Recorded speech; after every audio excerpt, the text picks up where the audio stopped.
Bonjour tout le monde.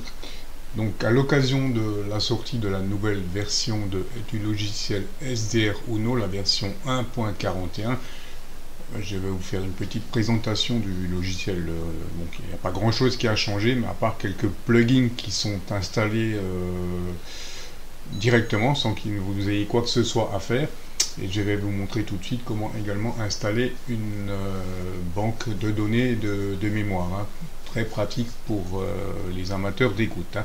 Donc la dernière version 4.1.41 à télécharger ici. Voilà. Ensuite, une fois le logiciel téléchargé, vous connaissez la routine, hein, des IP, installation, etc. Voilà, on va en profiter également donc tout de suite pour télécharger le fichier que vous trouverez ici, SDR Uno Frequency Bank. Donc on clique sur Download pour télécharger ce fichier. Donc une fois des IP, téléchargement, on aura ceci. Voilà, cette liste-là. Donc cette liste-là, ce que vous allez faire, vous allez sélectionner tous les fichiers comme ceci, clic droit, copier. Ça, c'est une chose. Ensuite, on va dans le répertoire SDR Uno. Donc pour ce faire, SDR Uno, ouvrir l'emplacement du fichier. Voilà. Et donc là, moi, j'ai créé un fichier que j'ai appelé banque de mémoire. On trouvera là. Voilà, banque de mémoire. Et vous faites coller tous les fichiers là-dedans. Donc vous aurez tous vos fichiers, hein. Moi, ils y sont déjà, je ne vais pas les recoller. Mais voilà pour l'installation de ces fichiers. Maintenant, donc, on va lancer la nouvelle version de SDR Uno.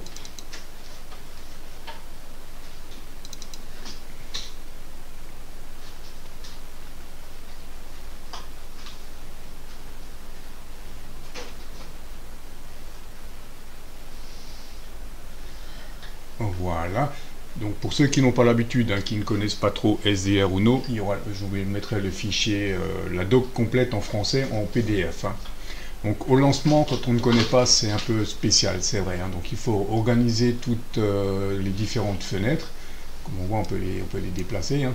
Voilà. Donc moi je vous conseille de les placer comme je l'ai fait. Donc la fenêtre SDR Uno Mine, SDR Uno TX Control, SDR EX Control, les plugins et la dernière fenêtre, l'auxiliaire. Voilà.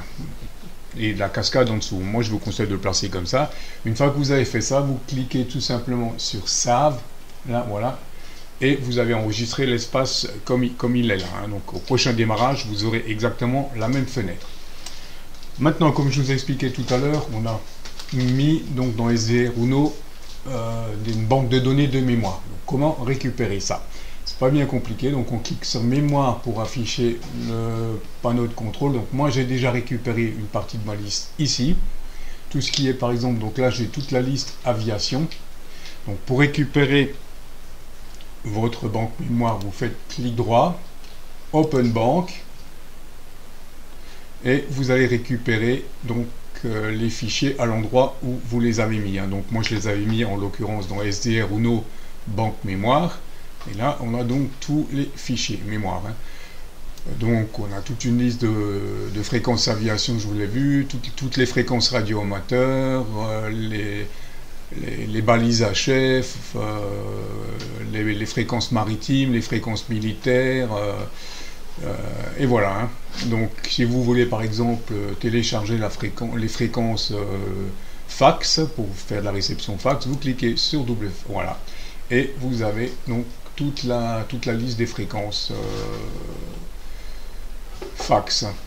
Pour changer, c'est toujours pareil, Open Bank, tac, et vous sélectionnez ce que vous voulez, par exemple donc la liste des balises HF, voilà, tac, et vous avez la liste des balises HF qui a été mis à jour, hein. Et donc là, il suffit de fermer la fenêtre, hein.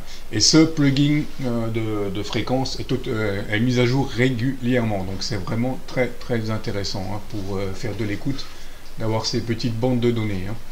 Voilà pour la présentation de ce petit cette banque, de l'utilisation des banques de données.